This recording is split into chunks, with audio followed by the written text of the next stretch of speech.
Sweet lines. I'm sure most of you watch with definitely adult beverages. 6+ hours, I think. I fell asleep in the middle of the first. But it was a love fest. That's right, a love fest. And but I was able to pull from a couple of articles a few lines out that I thought were at least worth, if not repeating, at least worth your appreciation of, just to kind of give you an idea of what this was all about, which incidentally I have no idea of. Almost everybody used the line, they thought they were going to kill him. That was a line that was throughout. Then, of course, she's the devil and the Antichrist, holding up a, what were they holding up? Some religious symbol. America is for Americans and Americans only. A good friend, Stephen Miller, whose parents were Holocaust survivors, grandparents, I guess. Mike Johnson, great line by Mike. Democrats are full onto Marxism. Robert Kennedy, he must have felt right at home there. Don't you want a president who's gonna make America healthy again? He lost his Supreme Court cases where he was trying to get off the ballot. The court, I think, ruled, actually they refused to take the case yesterday. But this was an interesting issue because he was trying to get off the ballots in some states while he was trying to remain on the ballot in other states. I mean, it was just totally, really preposterous. So he will be on the ballot, I think in Wisconsin and I think Pennsylvania. I'm not sure it's Pennsylvania, but one other state. I don't think that's going to have much effect, but I guess the answer is we'll see. Then, of course, Tucker Carlson, who remains a complete enigma, said that the liberation he has brought is the liberation from the obligation to tell lies. And then he went on to say that Liz Cheney was personally responsible for the deaths of hundreds of thousands of people. Two lines that don't seem to me to make much sense. And of course, the person we keep seeing more of all the time, which I think is troublesome, to say the least, is Mr. Musk, who appears almost everywhere, and who, if a former guy becomes the current guy, is apparently going to hold some kind of a position where he's going to evaluate these countries' budget, and as he said, he's going to cut it in a third, which means $2 trillion off the top. And we know that he's not going to cut anything in defense and NASA, so basically he's going to cut most of what's left, which I think is a pretty scary thought. Mr. Musk is a strange and slippery figure here. And a little later, if we have a chance, I want to talk a little bit about the financial background of this oligarchy that is definitely formed in the Republican Party and certainly around Donald Trump. So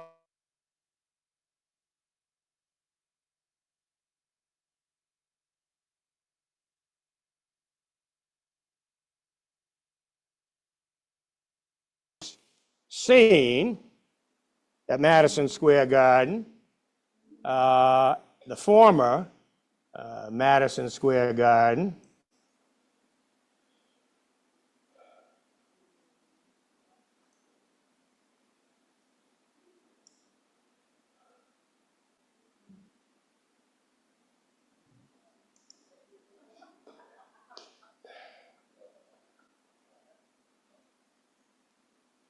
This will take you back. Pleading ill health, Marilyn broke off filming to go to New York for President Kennedy's birthday salute.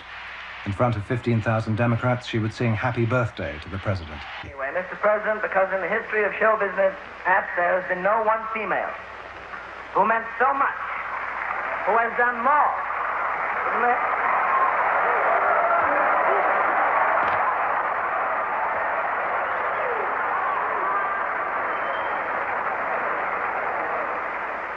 Mr. President, the late Marilyn Monroe.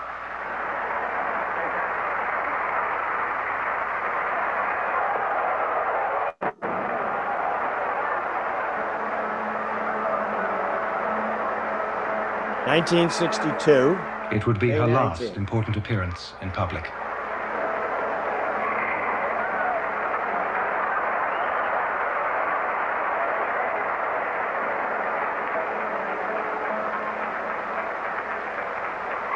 Happy birthday to you.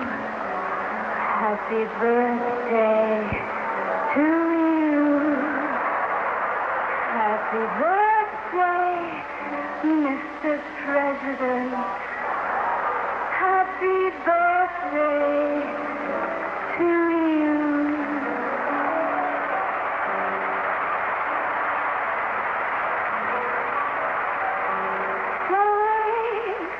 Mr. President, for all the things you've done, the battles that you've won, the way you deal with U.S. Steel and our problems by the ton, we thank you so much. Everybody, happy birthday!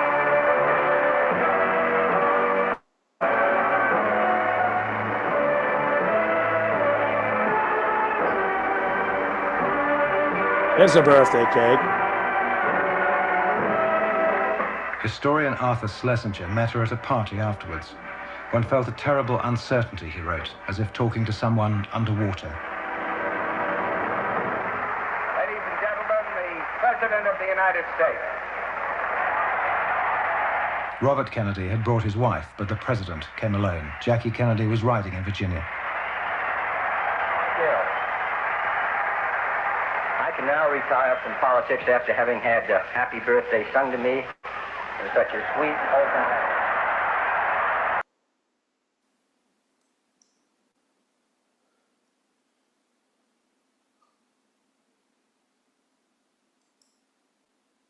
Well, Marilyn was gone within 3 months. She died in August of that year. And of course, the president was gone in November of the following year. And it's interesting to note that that spawned, those two events spawned the beginning of conspiracy theories that we're still talking about today. Literally, books are still being churned out by all kinds of people about their respective passings, about their relationships, if indeed there was one. There was an interesting note, I don't know whether you caught it. Bobby Kennedy was at that event with Ethel, who just passed away, which in itself is amazing. Jackie did not attend the event. She was riding somewhere in Virginia. So that also, I think, speaks some volumes. That dress that you saw her wearing was originally designed by a young Bob Mackie, who became a very well-known American dress designer. The dress itself was made by Jean Louis, who you may remember from many movies, was a very prominent Hollywood couturier kind of for the movies, basically. The dress cost, this is in 1962, $2,500, $3,000. I don't know if you know, it went through several auction sales. And a number of years ago, it was purchased for $4.8 million by Ripley's, believe it or not, which has a museum in Los Angeles. And it was worn once by Kim Kardashian at an event where she somehow was able to wear it coming in, and then they had a copy made so she didn't have to wear it the whole evening. Anyway, that's the kind of basic history there. And speaking of dresses, I thought I would also, I don't want to leave the meeting, I don't think. Am I in the meeting? So I want to also, there was another dress in Marilyn's life, and it's not on Dartmouth Zoom.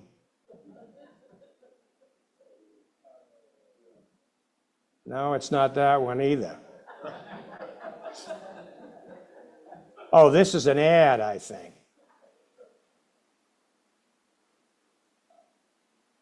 Here it is.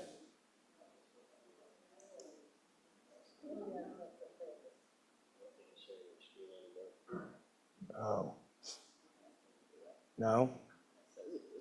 Well, should I get this?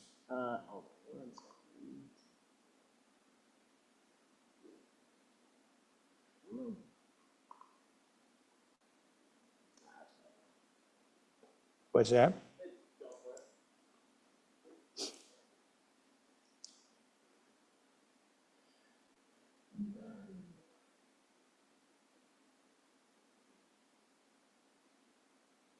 Do we have sound here?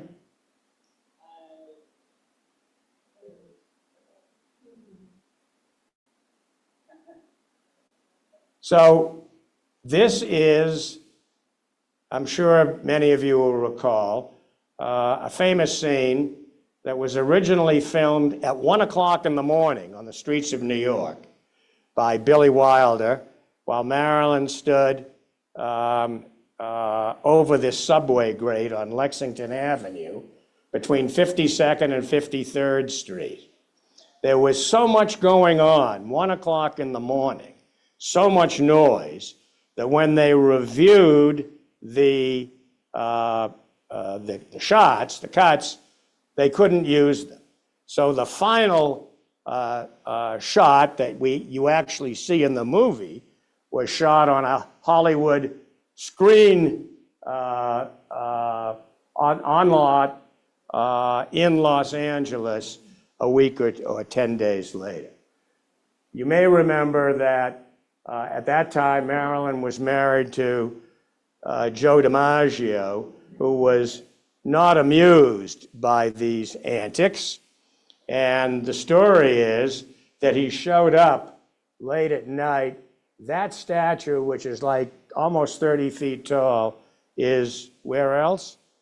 In China. So,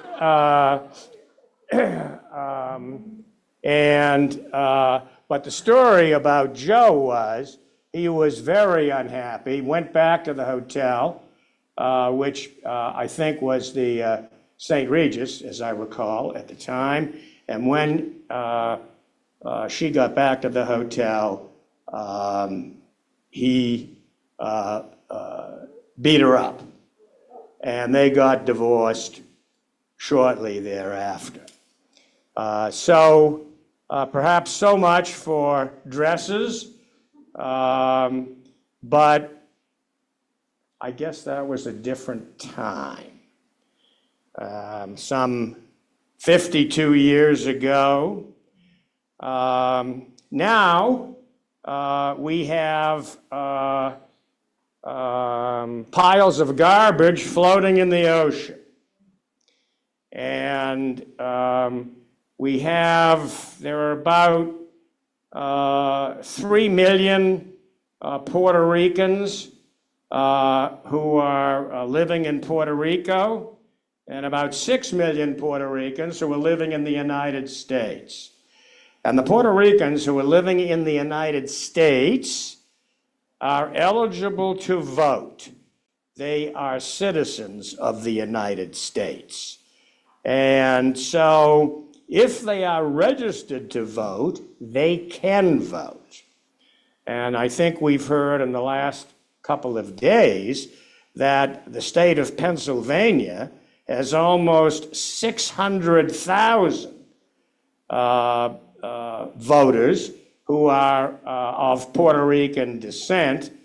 And I certainly think it's possible that those folks could have an impact on the election coming up on Tuesday in Puerto Rico. In addition, Wisconsin has about 60,000.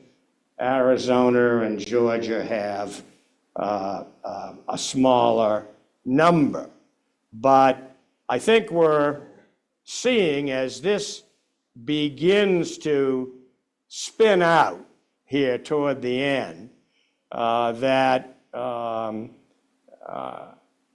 any assistance that the Republicans can provide to bringing people out, I think would be welcome. How many of you watched the speech on the ellipse last evening? Well, I think for those who did not, I thought it was well delivered. There was some discussion about how many people were there. Certainly at least 60,000. The estimates went up to 75 or more, but it was a very large crowd. I thought she did very well. The polls, of course, as we know, are pretty close. And in fact, they're so close that I think everyone who professionally evaluates these things is basically at a complete loss as to, how to evaluate these things. But I thought we'd spend a few minutes this morning taking a look at some of the poll pieces here, if I can. Oh, no, I don't want to do that.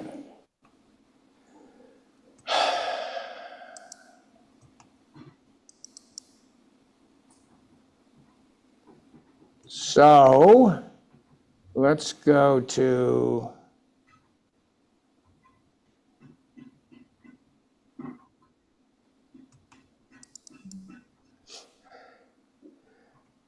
So I don't think we've actually looked at this before.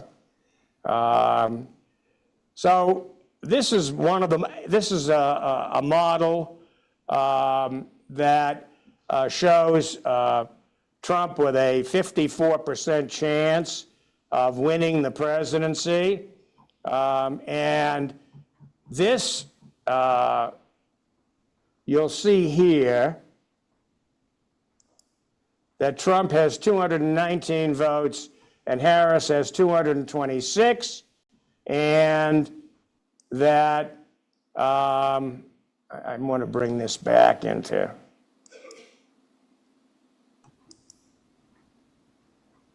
So, And here we have the typical 7 states with 93 electoral votes. So I just want to go through this with you as a kind of example of what we can, of alternate outcomes. There are a fair number, but if you will bear with me for a minute, they say that it's a toss-up, but Trump has a 2/3 chance of winning in North Carolina.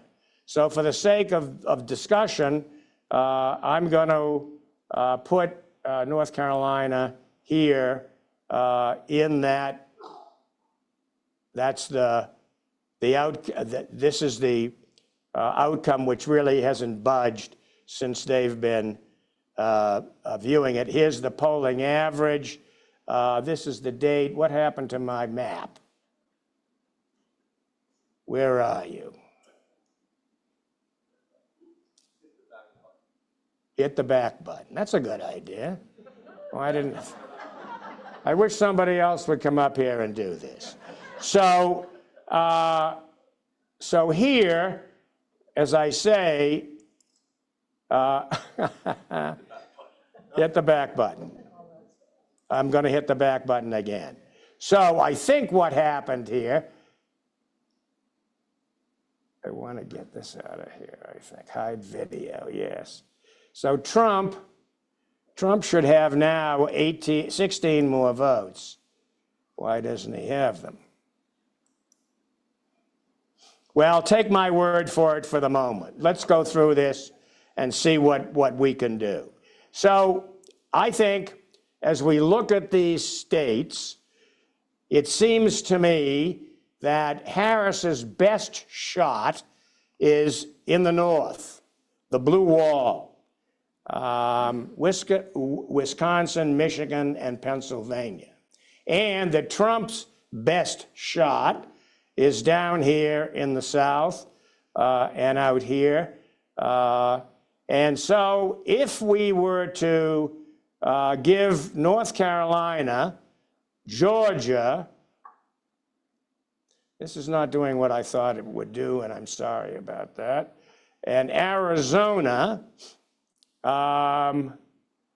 to Trump, and then we were to give Wisconsin, which incidentally here you'll see Trump has a 55% chance, Michigan, where Harris is 57%, Pennsylvania, which here is again up for Trump, Nevada, which is up for Harris. So what I came up with was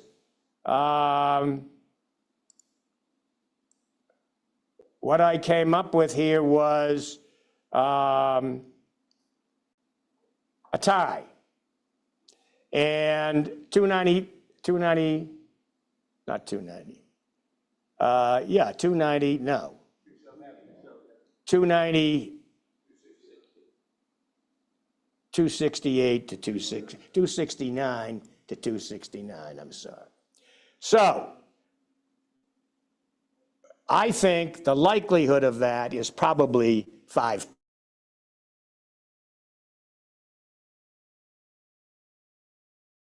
I think that 5% is, something. It's not nothing. And then we could go through this and change these. Maybe what I will do, that's good, that I'm out of everything here now, is put in this one, which actually I think will carry us through here. So if we give this to, and we give this, and we give this, and then up here, we give Wisconsin,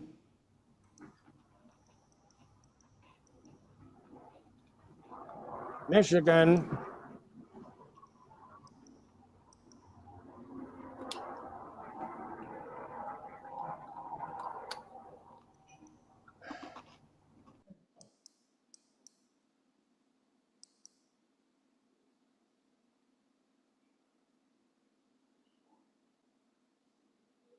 and Michigan. So let's just do that for the moment. So this comes out, this is another, this would be outside of a tie, this would be the closest election in US history, 270 to 268. And this would give one vote. Remember, there are two states with Nebraska and Maine have that, the combined votes for congressional districts. This would give one of those votes to Nebraska and one to Maine, which is basically what we're seeing. So those are probably the two closest possibilities. And I think we can see that these are bringing us, I mean, as close as we could possibly get. I want to turn for a minute to just these electoral votes. The House,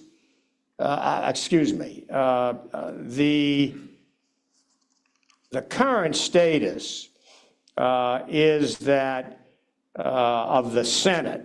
I want to talk about that for a minute, because it really looks as though the Senate is going to go red. I say that because it looks, at least, like Tester is underwater in Montana. It looks as though certainly Jim Justice is going to win his race in West Virginia. And the Democrats need to win. They absolutely have to win the races in Ohio, Pennsylvania, Nevada, and Arizona. And I think actually there's a shot that they could do that. And that would be 4 of the 7 which they are defending.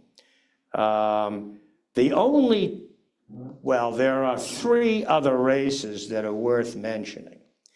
One is the race in Texas, where Cruz is still running, I think, 3 or 4 points ahead of Allred. And let me see here if I can pull that up. Here we go. Senate.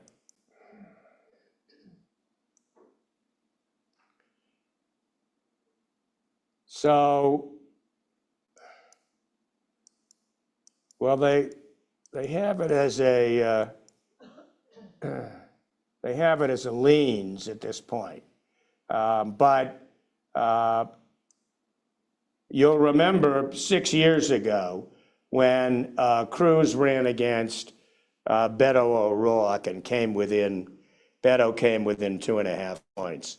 I think it's possible that Allred will do a little better, but I think we could say it'll be a very significant upset if Cruz loses, unfortunately.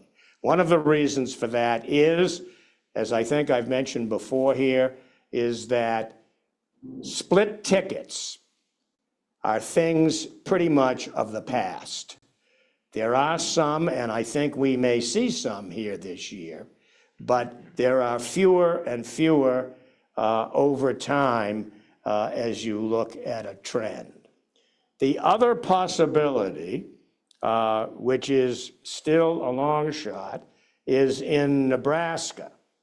And a little later today, I hope to have my grandson on, who has been working with Dan Olson, who is the independent candidate in Nebraska, and who has caused quite a stir, as I think some of you may know if you've been following that race, because there is no Democrat in the race. The Republican, Deb Fischer, has served 2 terms. Dan Olson is an independent. He's a labor guy. Actually, I want to show you, I do have here, I thought I had. What happened to that? Let's see.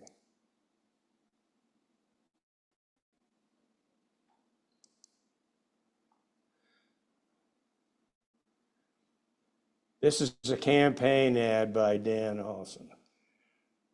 Why is there no sound here? Oh, wait a minute, is this sound?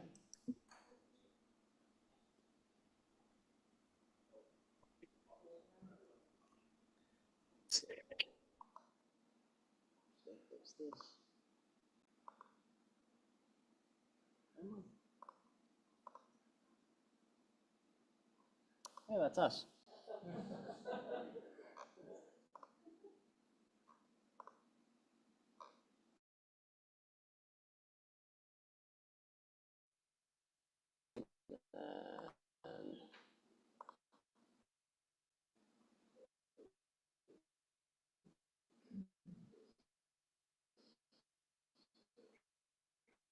Oh, wait, that's the wrong.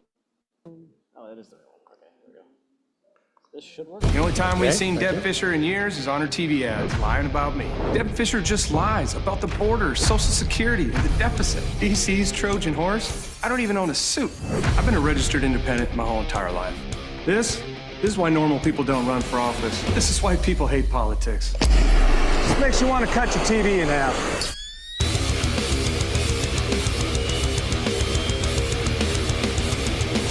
I'm Dan Osborne, and I approve this message.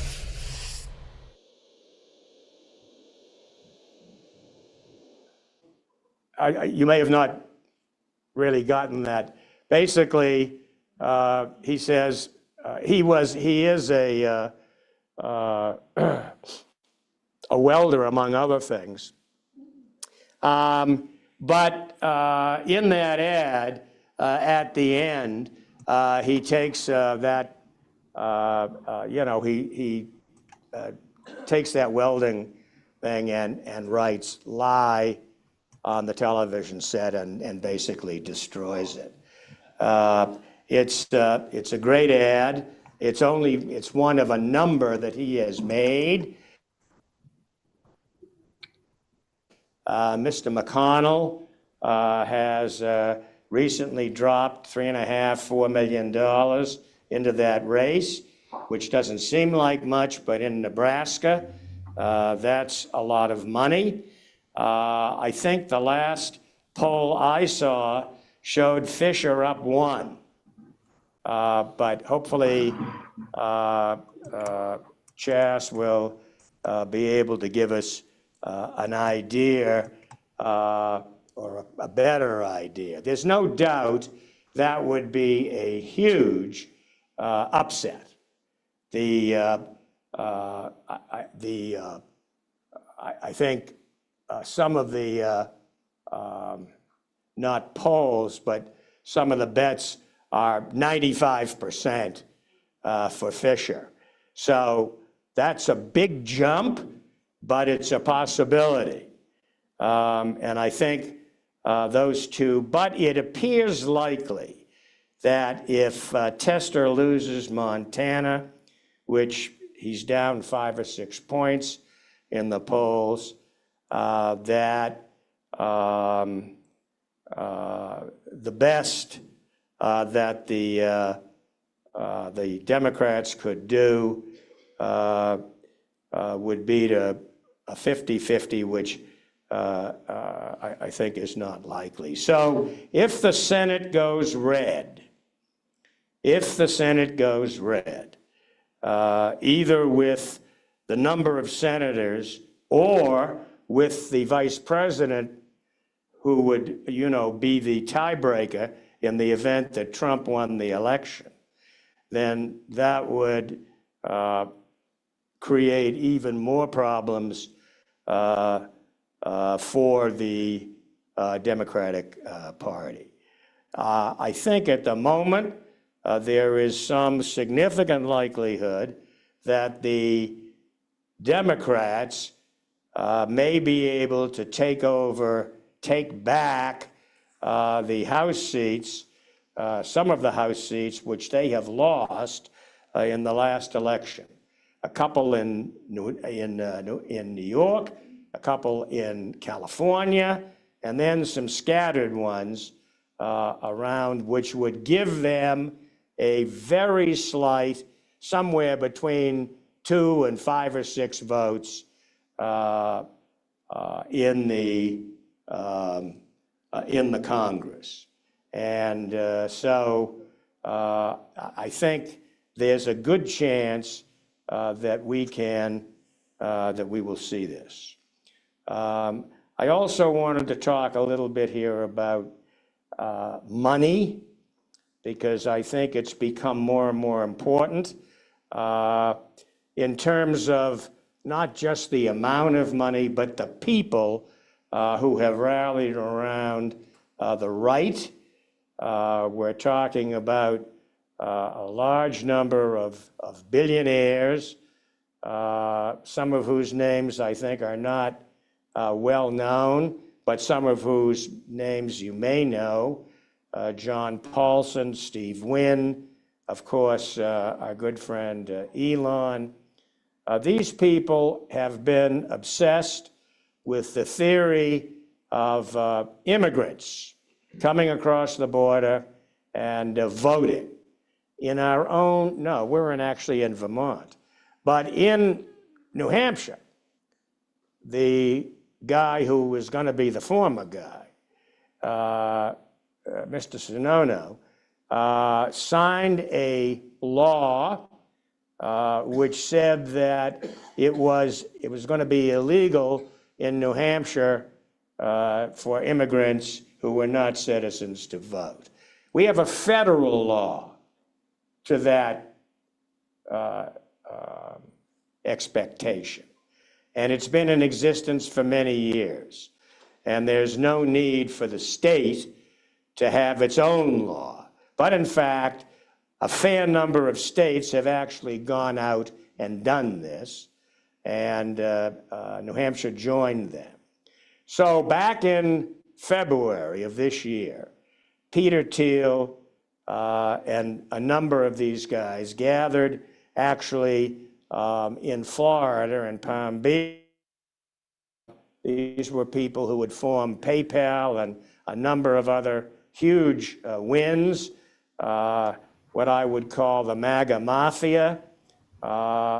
And these are people who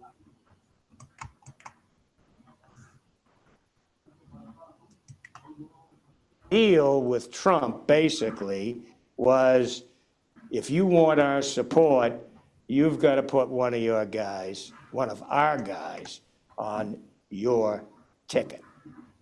And this group met formally a number of times around the country. And after the assassination attempt, it generated huge support. Over 20 tech billionaires and entrepreneurs really came together to support Trump and all of these efforts.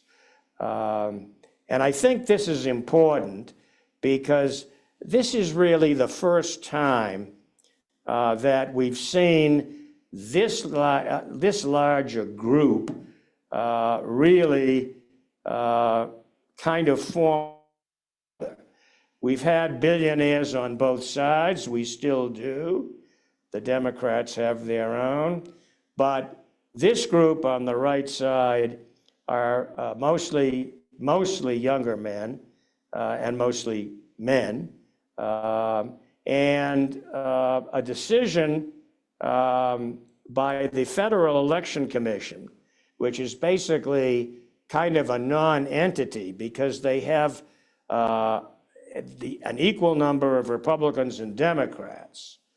But they made a 4-2 decision, and it enabled PACs to run their own field teams, people out in the field. So that's the reason that Elon Musk has put up $100 million for knocking on doors and for being out in the field.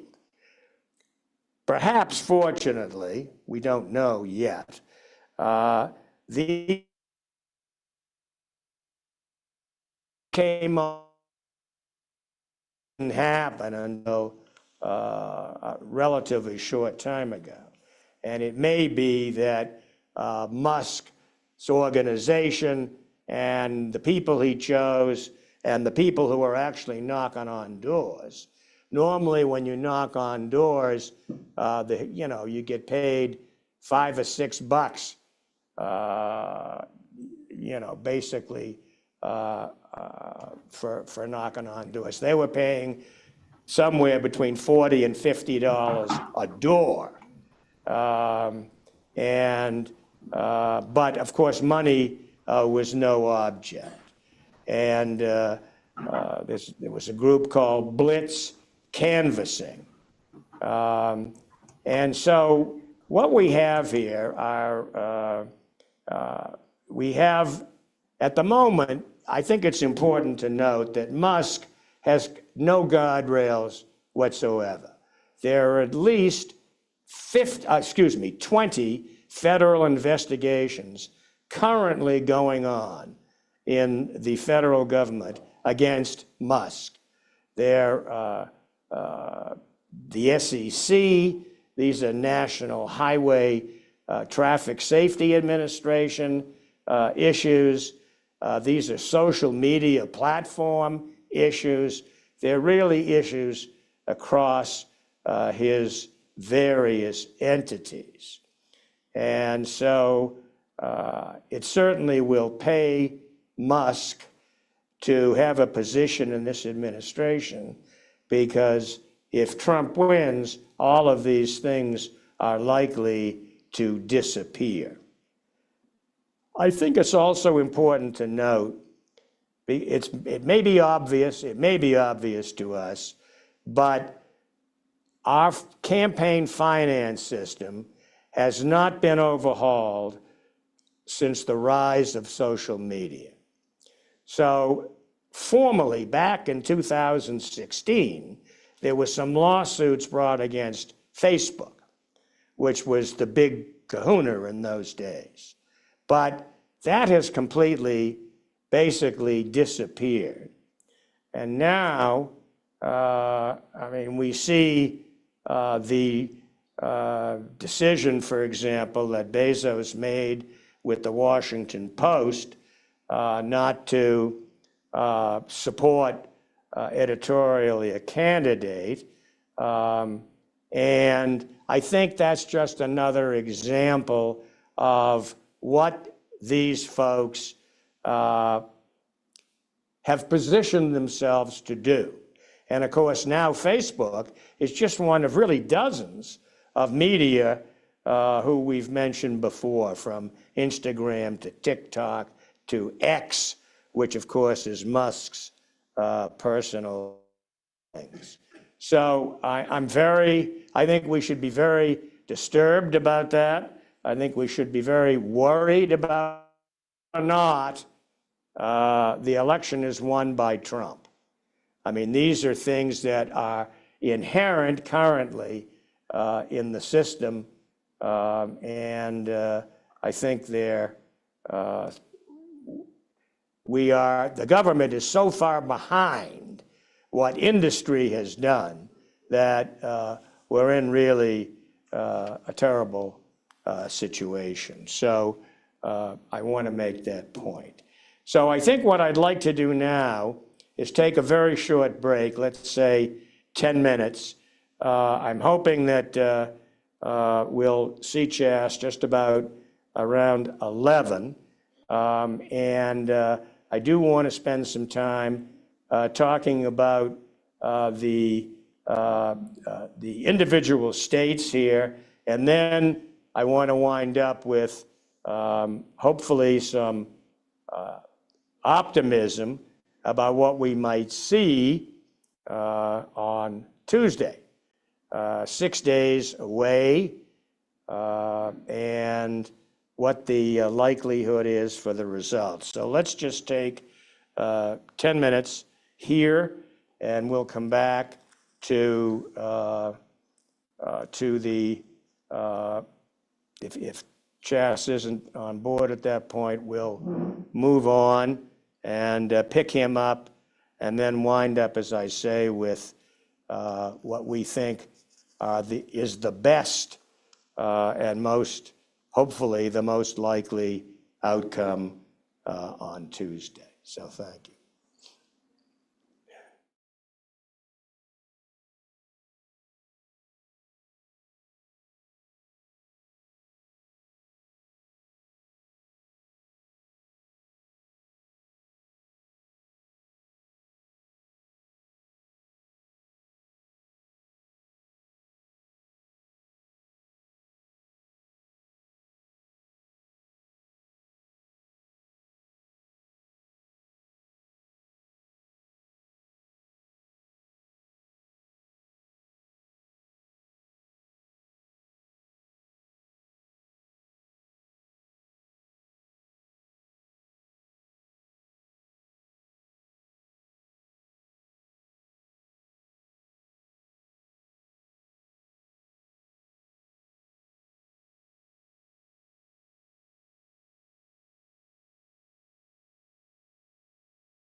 I think what we ought to do, obviously, is move on. There have been a couple of questions, and I think this is not a bad time to talk about this, about what would happen in the event that nobody, neither of the candidates, got 270 votes, and the election goes into the House.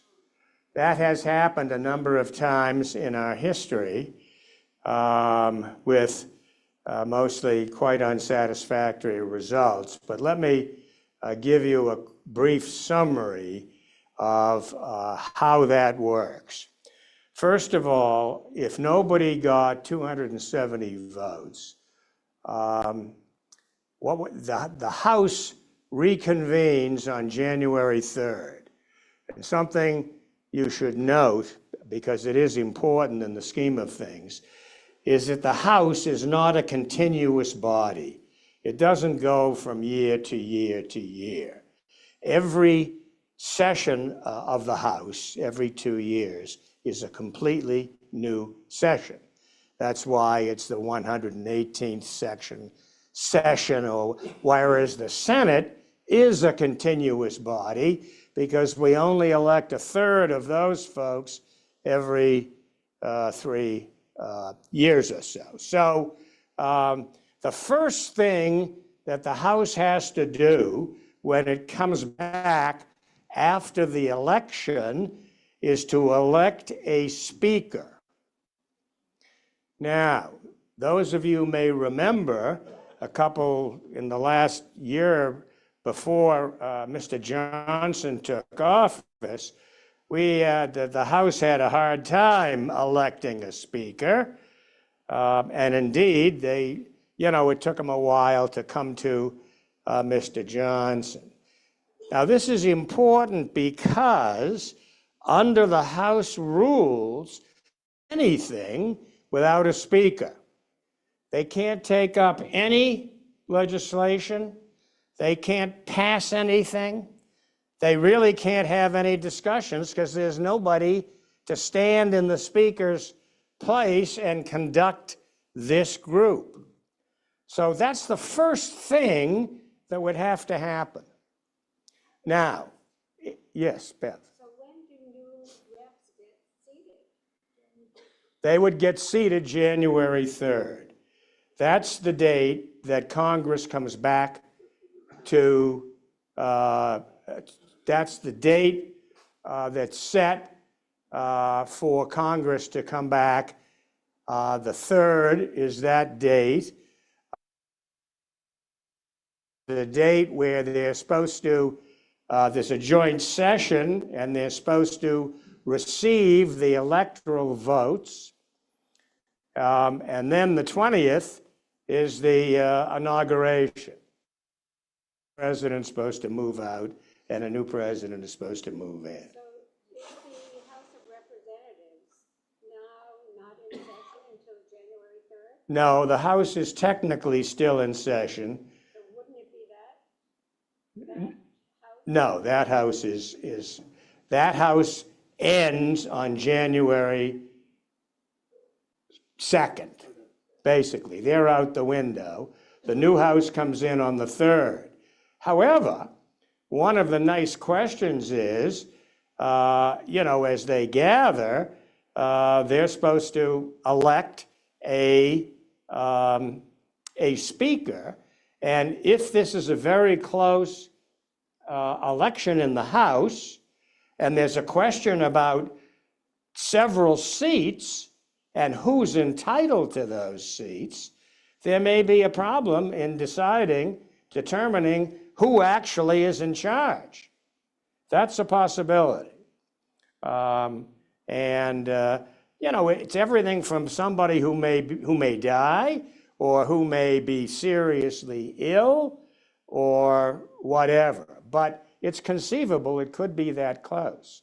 Assuming that one party does have a majority, it is then that party's job to elect a speaker. And as I say, they can't accomplish anything until that's done. So, I mean, they could have the chaplain come up and say a few words and that kind of thing, but they can't literally conduct business. The law is very clear. The speaker has to be elected. Now, there are a number of things about that that turn out to be important because assuming for a moment that the electoral ballots are available at that point in time. Remember, they're not counted until the 6th. But typically, they would elect a speaker and probably make a few appointments. The speaker would make a few appointments, committee appointments, et cetera. Key people in his or her administration within the House. And then they would adjourn, and they'd come back 3 days later with the Senate assembled, and their job then would be to open the electoral votes. Now, we don't know what might have happened between the election and the electoral votes. One of the things that is definitely plausible in the interim is that some of these electoral votes in the states could be challenged. That's what Trump tried to do in the last election, and those were all thrown out. Now they've had 4 years to regroup and reorganize, and the Electoral Count Act, back from 1870-something, has been amended.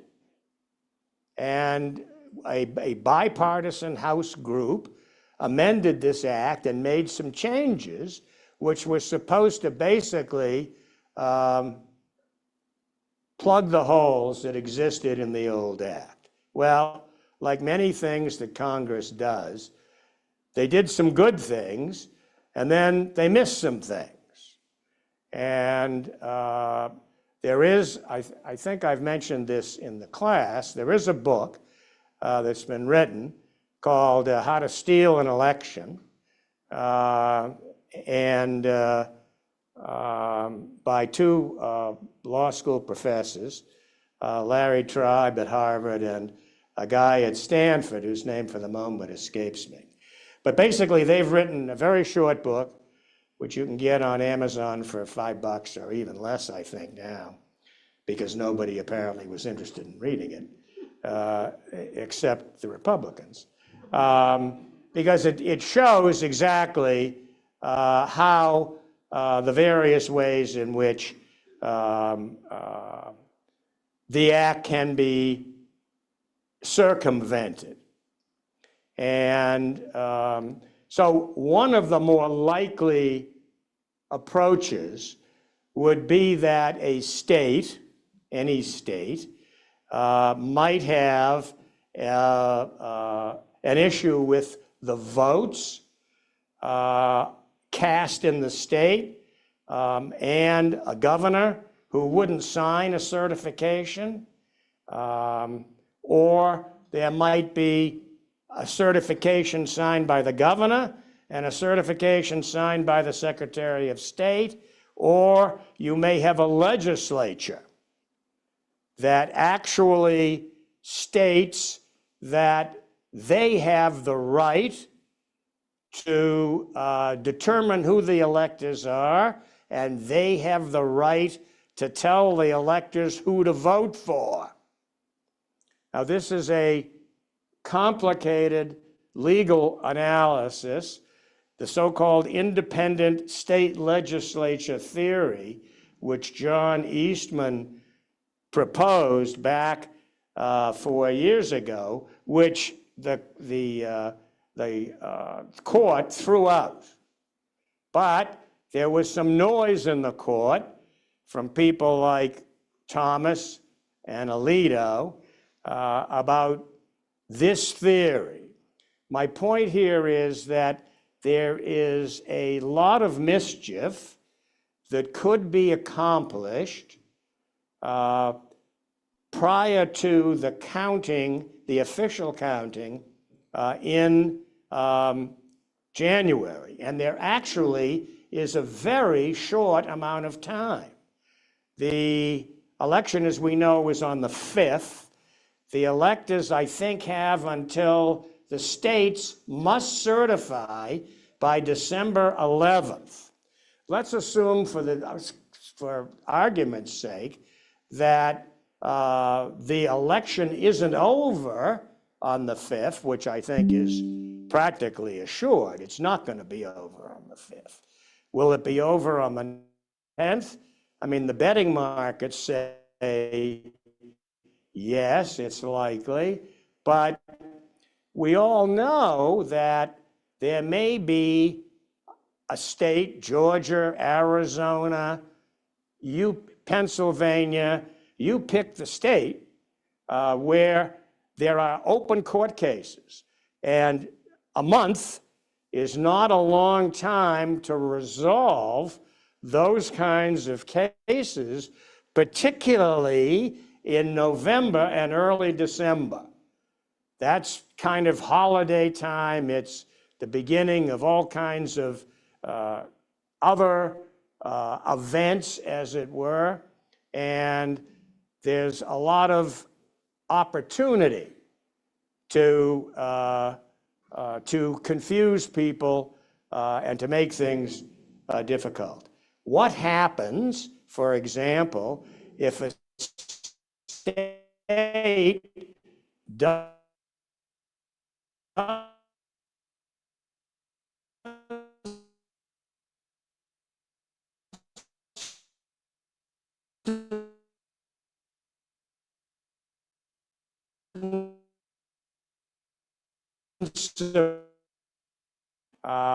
and so that's just, as I say, that's just one example of a host of possible holes in this Swiss cheese that we're looking at. Now let's assume that we actually get to January 6th with the box that contains all the electoral votes. And then those votes are opened, depending upon who wins. The House, they'd be opened by the vice president, who would be the existing vice president, i.e., Kamala Harris would actually run that meeting. Now, she would not be the first vice president to actually have those votes counted and lose the election. There have been 4 or 5 vice presidents who have had that very great displeasure. Al Gore, Richard Nixon. There have been a whole bunch of them, Hubert Humphrey. So this would not be the first time that happened. But my point is, she would be the person responsible to run that event. Now, yes. Donald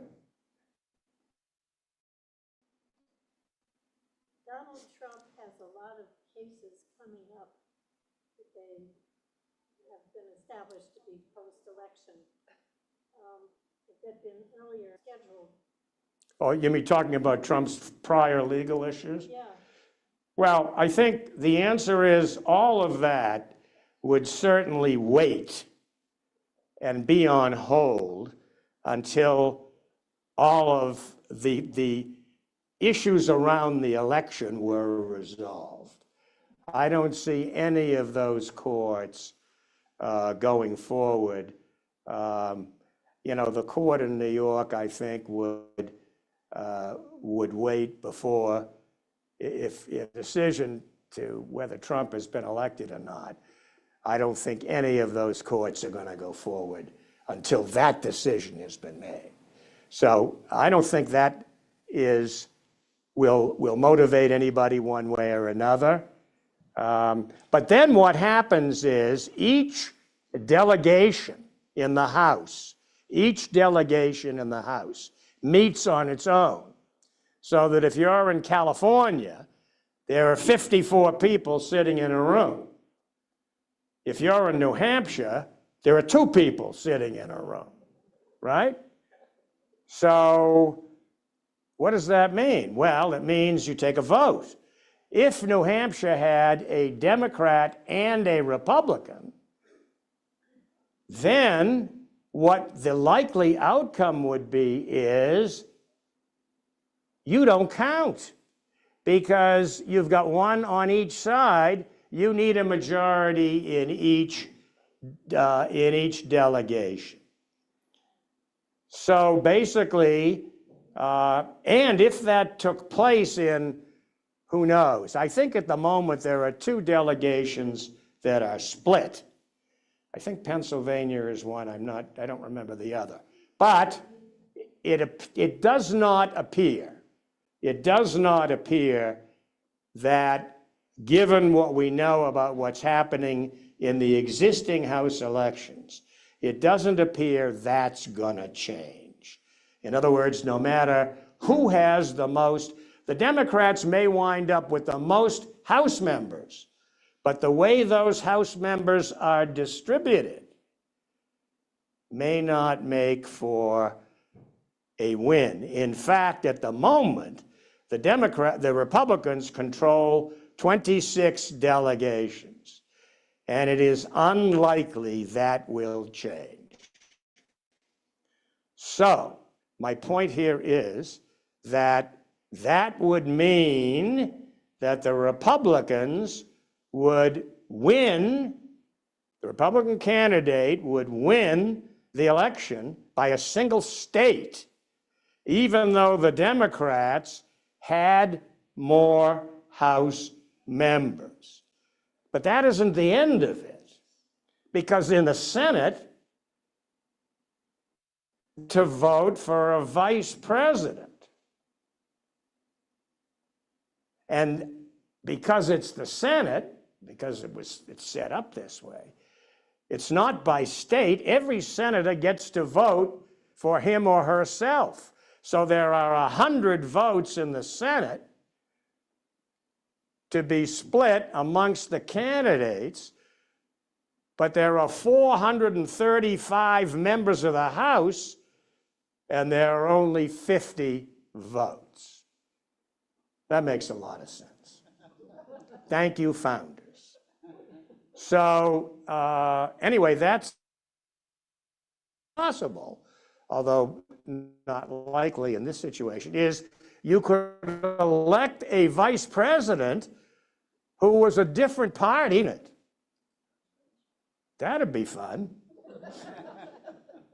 So not likely given, excuse me, given the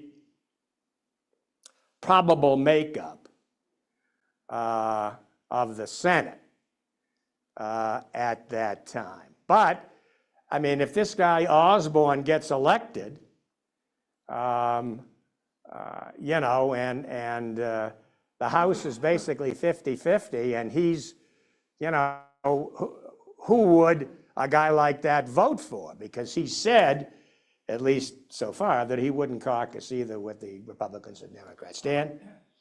So I think it was 1877, or maybe off on the date, but that was the year that the Rutherford B. Hayes. Yeah, 67. 67. 76. Okay, we're getting there. 76. Thank you. I knew there's a reason we invited you today. Yeah. And that was thrown into the House. I think it was 6 weeks, and that the way that was done, not the level you're talking about, was finally he was, I guess he was a Republican. He was from Ohio, not one of those Ohio presidents. That's right. Okay, birthplace of presidency. There was a trade done finally. The South wanted to get rid of Reconstruction. And I believe the bargain is that the Republicans would vote along with the Democratic folks in the South to remove the statutes regarding Reconstruction if they would vote for Rutherford B. Hayes to be president. And I believe that's what happened, and he got the name Rutherford eventually. So you're correct about what the end result was, but what happened in between was that the Congress decided, because there were 4 states, I think, where the ballots were being challenged that were all southern states, they decided to establish a commission. And they set forth a 15-member commission, 5 House members, 5 senators, and 5 members of the Supreme Court. And the 15th guy, who was the member of who was a Democrat, who from the court, the 5th guy from the court, after his appointment to the commission, he was appointed to the Supreme Court. And so he had to withdraw from the commission. And the guy who replaced him was a Republican. And he cast the ballot that made Rutherford B. Hayes president. And part of that deal, correctly say, was that the North would basically move their troops out of the South and and basically killed Reconstruction. The question is on both sides, what would be, that is a big deal. That's the link they had to go through for somebody to win the presidency in 1867. What are the two sides going to deal with if we get to that situation? What's going to be the big card to play for both sides that would absolutely bring the other side up? Oh, you mean the Reconstruction thing? Is that you say? What would be the substitute for that? Yeah. That's a nice question. I don't know. The one thing that would make one party go with the other, you have to look at both sides. I'm wondering about that myself. I don't, that's, as I say, that's a nice question. If they haven't got the result by January 20th, what happens? Well, so that's a good question. And the answer is that the Speaker of the House becomes acting president. And, that could be a very scary time. And that would continue until in other words, if the House can't determine a president and the Senate can't determine the Speaker becomes the acting president. If the Senate can determine a vice president, that person would become the acting president. So we might find that Tim Walz or E.D., become acting presidents. So that's what the 12th Amendment, one of those amendments has to say.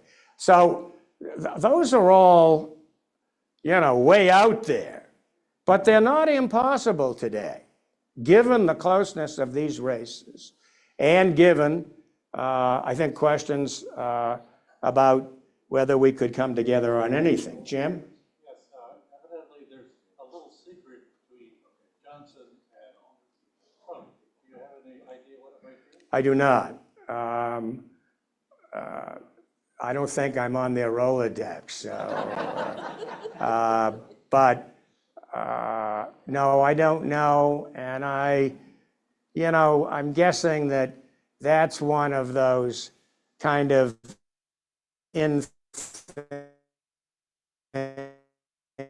that when it comes out, they'll say. So I think that would. So let me, I don't know if Chas is going to come in shortly, but I don't want to miss the opportunity to kind of a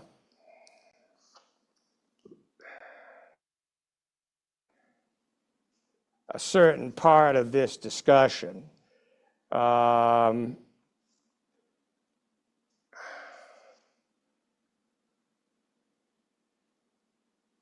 Suzanne said to me, you can't leave everybody depressed. Worse than that. So I've obviously, as I know you have given this a lot of thought. I have doubled my weekly order from the Hampshire liquor stores. And I have looked at these numbers 100,000 ways, and I don't have the kind of computer capacity that these guys do, and if I did, I'd need Ray to run these things for me. Yes? What effect do you think all the early voting will have? Aren't we having a lot more early voting than we ever do? Well, we're having, 2020 was the biggest year for early voting because of COVID. So the early voting we're having now is bigger than we had in prior years. And so it's too early to tell if we'll hit that 2020 level. It's possible. We're about halfway there this morning, I think. So in a week, I would guess we probably won't hit it, but it's still a substantial amount. There's no question. I'm just thinking about all this last-minute push by the candidates. Right. That could have influenced voters. Well, when they've already voted. That's one of the arguments against early voting. Another thing that's interesting while I'm thinking about it, exit polling. Exit polling is different than polling that takes place prior to the election. Exit polling is a whole different kettle of fish. And what happens is, as people come out of their voting places, there are people doing exit polling who arbitrarily pick every 5th or every 9th or whatever it is, person out of the pack and approach them and ask if they'd be willing to participate in an anonymous exit poll, which basically consists of 4 or 5 questions. You know, who did you vote for and why, and a few other things. And then that poll is put into a box, and then theoretically, then opened and, then tabulated, et cetera. So, and this is all done, as I say, nobody is supposed to give their name or anything like that. So how accurate is that is a nice question. But one of the things that's going to happen, as I understand it in this election, first of all, the polls will close as they have before, depending upon which state you're in. So I think the first polls to close, are in North Carolina at, 7:30. And the last polls to close are in Nevada. These are from states that are swing states at 10 o'clock. So the deal is that none of the results from the swing states can be released by anybody until the polling is closed. So in other words, North Carolina is not supposed to release their votes if they're finished at 10 o'clock. They're not supposed to release their votes then, because Nevada and Arizona, have not yet released their states. Second of all, from what I understand, I believe this is true, there will be no exit polling in any of the swing states. So, in other words, people aren't going to be able to get, early responses through that means.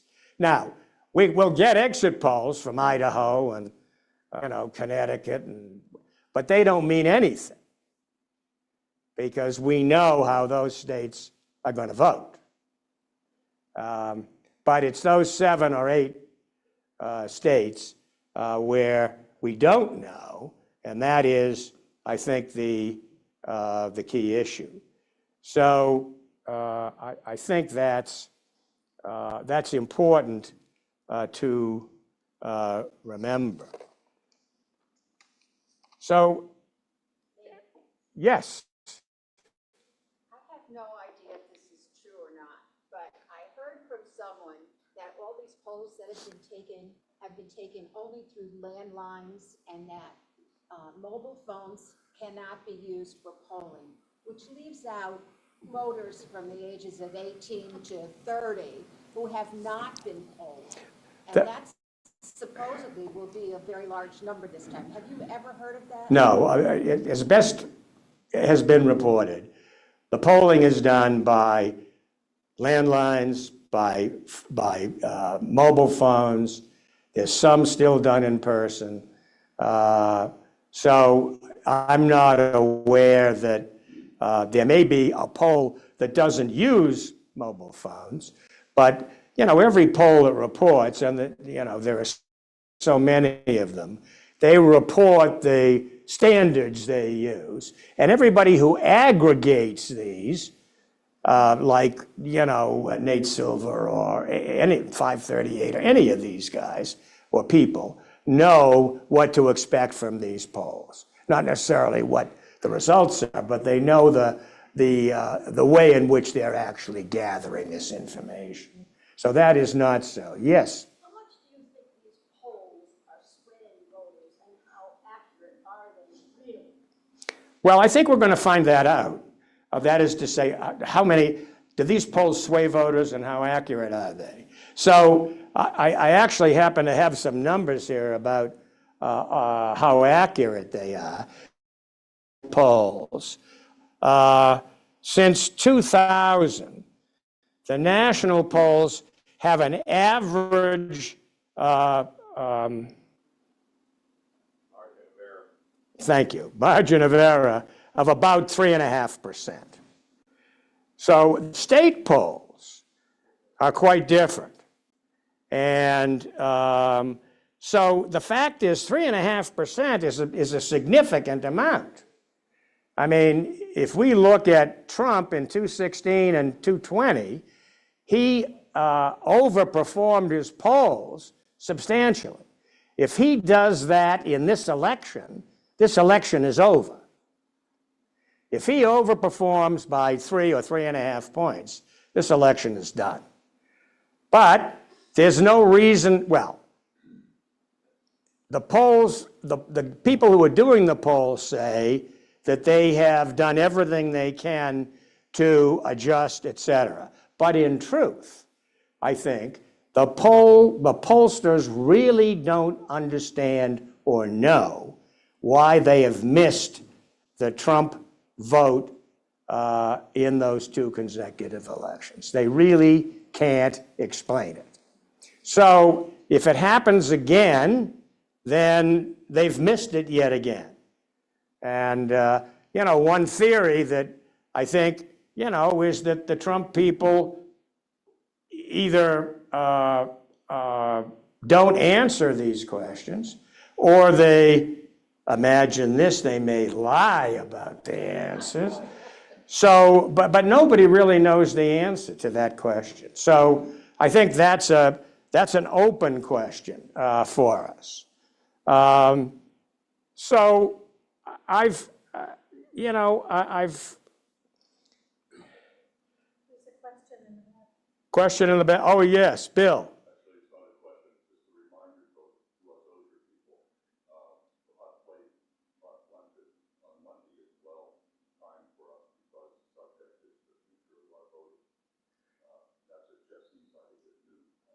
Thank you. So, and then let's look at the possible results in the swing states from mail-in. And so Michigan, they process their ballots early. 90% of the absentee ballots have been counted in Michigan before the polls open. In North Carolina, they claim they're going to have 90% of the votes by midnight, but Helena and that storm. What about those people outside of Asheville? Unknown. Pennsylvania, it's going to be late because they have very strict mail-in rules. The court actually has just the Supreme Court has just tossed aside another Republican request to delay overseas ballots and to set them aside. In Nevada, half the state basically is mail-in, but they start counting fairly early, and they can receive ballots up to 4 days after the election. So we can expect delays from Nevada. Arizona has early ballot drop-off. You know, they have those ballot boxes that you can put your ballot in. And incidentally, there have been places where some of those boxes have been torched, which is creating some interesting problems. So, well, I mean, they were able, I guess, in a couple of cases to determine whose ballots had been destroyed, so that they were able to get to those people. But truthfully, if the ballot box is completely destroyed and everything is destroyed, you can't do anything about it. And that's a very nice question. Yeah. Oh, that's much more important. Chess. How do I get him? Here? Hello. Hey. Hey. Crisis resolved? Yeah, maybe.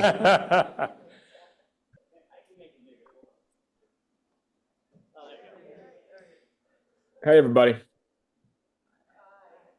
Can I say you look a little tired? Yeah, I think that's fair. Where are you? Which state are you in? I'm in Chicago at the moment, but I fly to Pittsburgh this evening and then New Hampshire, actually, on Monday. Okay. So we're just talking about the prospective outcome of the quote-unquote election. I wonder, given the time that you've devoted to this, whether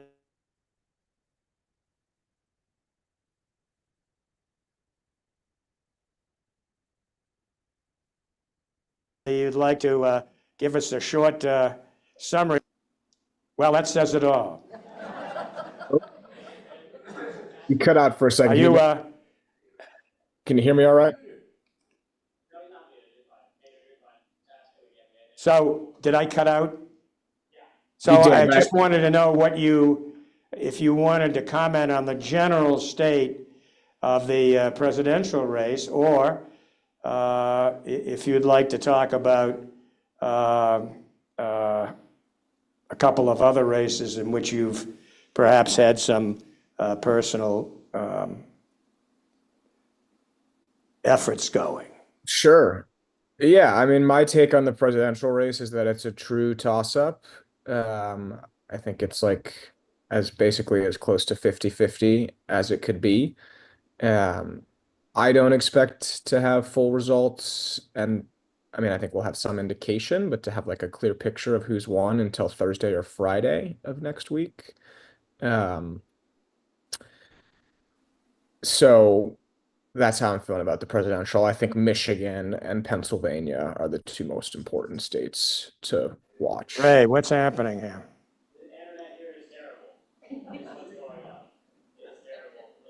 So, Chas, we're having I guess we have a bad internet connection. So could you try and summarize that last comment for us? Sure. I was just saying, I think the presidential race is a toss-up. I think we'll have some indication, but probably won't know for sure who's won until, at the earliest Thursday or Friday of next week. And I think Michigan and Pennsylvania are the two most important states to look at for the presidential race on Tuesday. I think Democrats' path to a Senate majority is basically completely closed.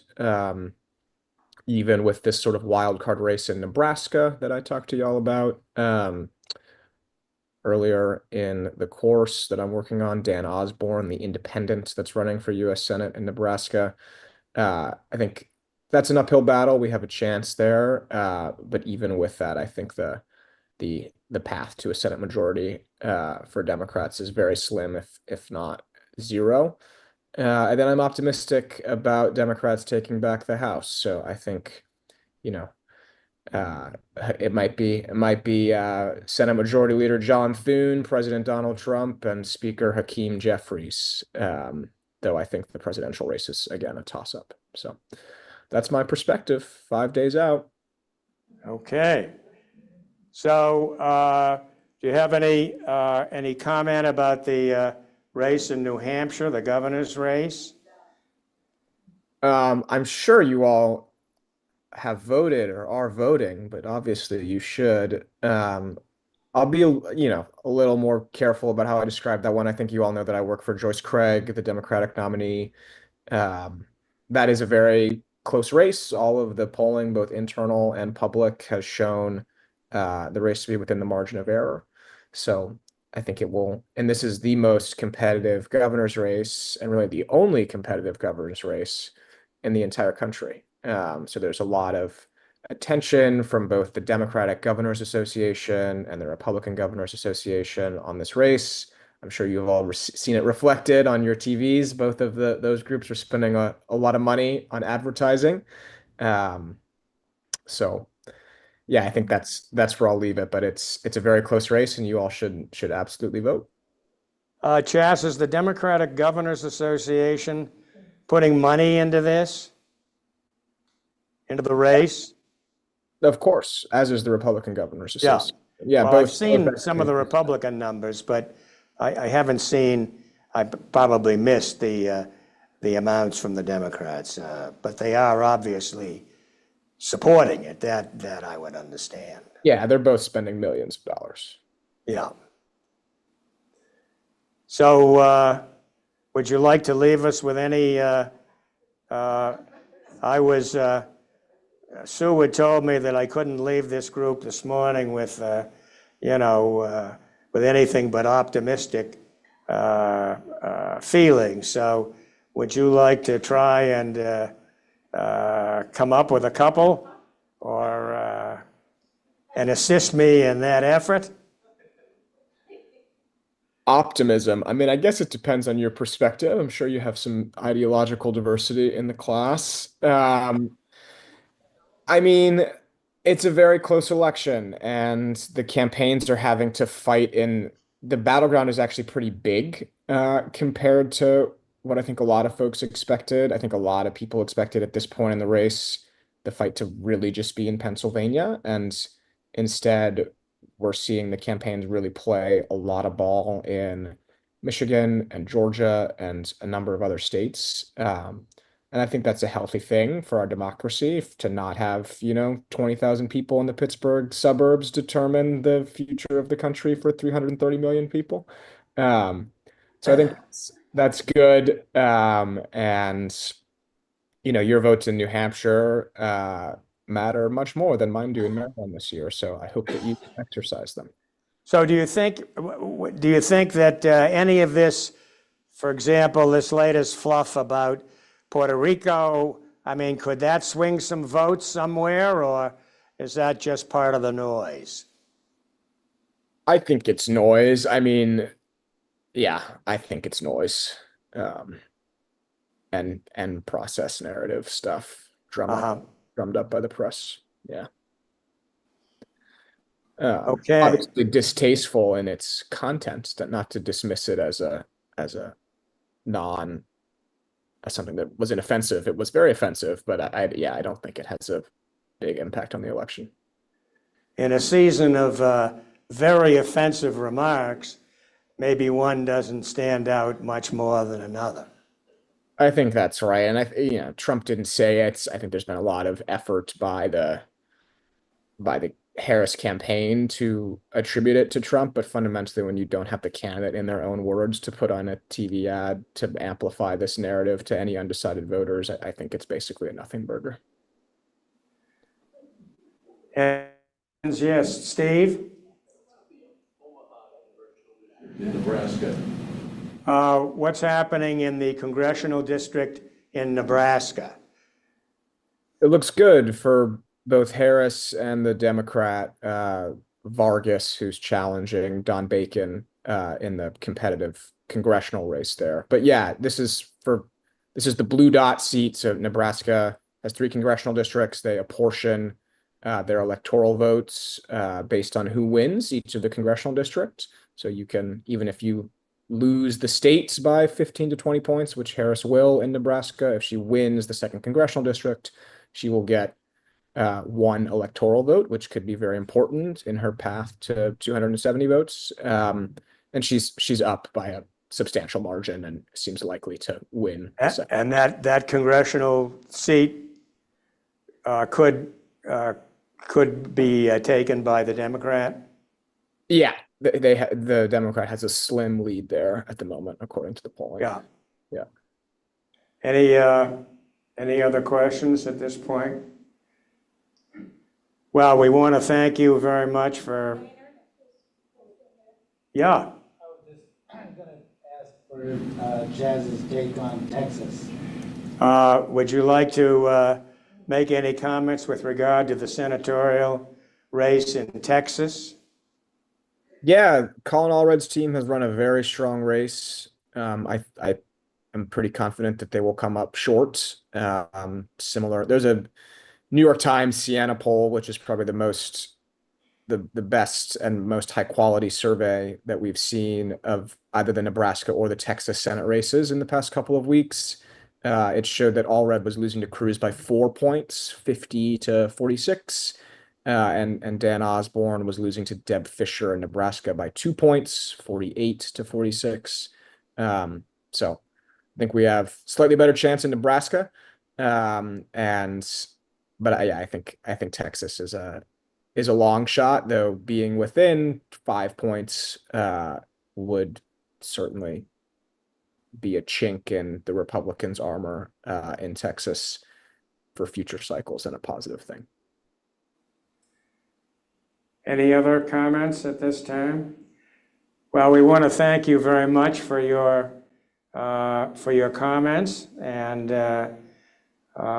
let us know when you arrive in New Hampshire. Will do. Thanks, y'all. Good to see everyone. Okay. Thanks.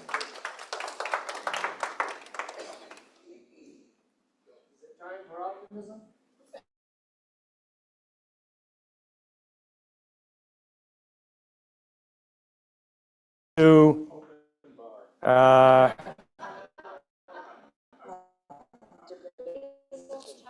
enthusiastic,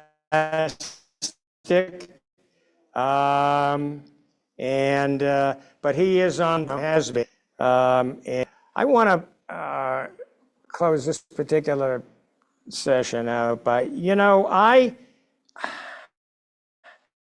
be optimistic at this time is a good thing, even at my very advanced age. I really have 2 different gut feelings, one in my head and one in my heart. And because we're really talking here not just about an election. I mean, this is 2 different ways of life. I mean, I'm looking at my grandson and wondering what he and his generation are going to be facing if Trump prevails here. On the other hand, I think it's fair to say Trump wins, we have a very serious problem. If Trump loses, we have a very serious problem. And that's a bummer. It certainly is better in quotes, if he loses, because that will give the Democrats certainly a step up. There's no doubt about that. But that is not going to be the end of the story. We all know that, I think. And it's going to be the beginning of a whole new conspiracy theory. And we'll have time to talk about that in the last class or two, which was one of the reasons why I scheduled these classes the way I did. And I think that it's a good idea to. I still feel that while the economy and immigration are important, I still feel that the reproductive health issues can be the key to winning this election. The only thing that could conceivably bring the Democrats nationally over the line. And typically, there are more women than men who are voting. We know women are more likely to vote Democratic. I think we will learn that. The suburbs are going to be very important here. In Philadelphia, in Milwaukee, in Detroit, in Phoenix, in all of these places. And so I would put my money on women, Gen Z, and the outpouring of people in this country who, when it comes down to the end, really want to support Uncle Sam. I can't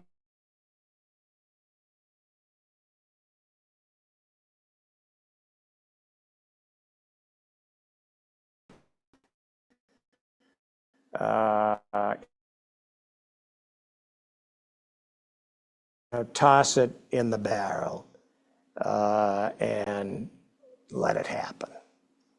So I think that's where I am at the moment. We've got a few days to go. I think, have we had an October surprise? I don't know. I think maybe Musk is the October surprise, and a very disappointing one at that.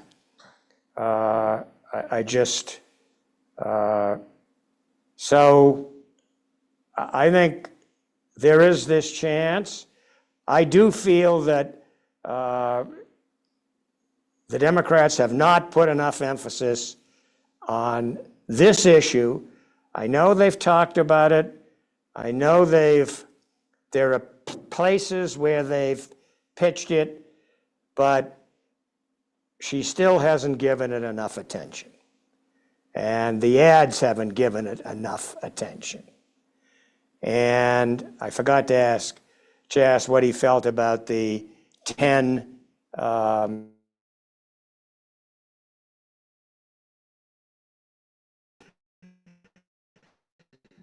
including Georgia, Arizona, Michigan.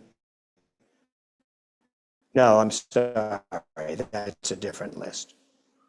Scrap. That this is an issue that has been underplayed. While thinking about this, it occurred to me, remember before Dobbs was decided, we had, the Supreme Court had a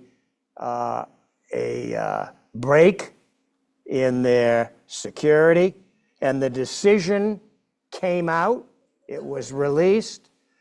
They had a big investigation led by the Supreme Court marshal. You know, the Supreme Court employs over 500 people. That's another discussion. But and they finally, after months, they issued a very short 2-page report and basically said, we surrender. Now, they didn't even say who they interviewed. Did they talk to the justices? We know they beat the hell out of the clerks, but that probably proved nothing. And there are a bunch of other folk involved in the administrative process who they probably beat up on. But I have a thought, and of course, I can't prove this, but I think it's an interesting thought and worth a discussion over a drink or two, that I'm sure they never talked to the wives. And I think that Ginny Thomas and Martha Ann Alito got together and decided that this would be a great thing to do. Remember, everybody was at home.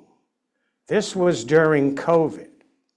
There's no question in my mind, or I think in any fair person's mind, that that decision was available at their homes. I mean, that's probably true of all the decisions, but those are ones that they had a particular interest in. So again, I just think that whether that will ever surface someday, long after I'm gone, I don't know. But if I were betting on some of these platforms, I think that would be an interesting bet to make, which of course couldn't be proved really for some time. So I'd like to, I think, close this by quoting one of my favorite poetical lines. Two roads diverged in a yellow wood, and I took the one less traveled by, and that has made all the difference. So thank you very much for your attention today.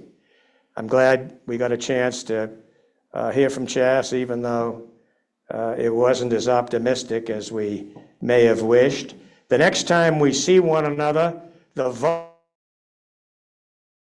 questions will still be all on the board for answers. So I look forward to those answers from you. Let me ask you before we go, how many of you think that Kamala Harris will be elected on the 5th? Well, on the 5th.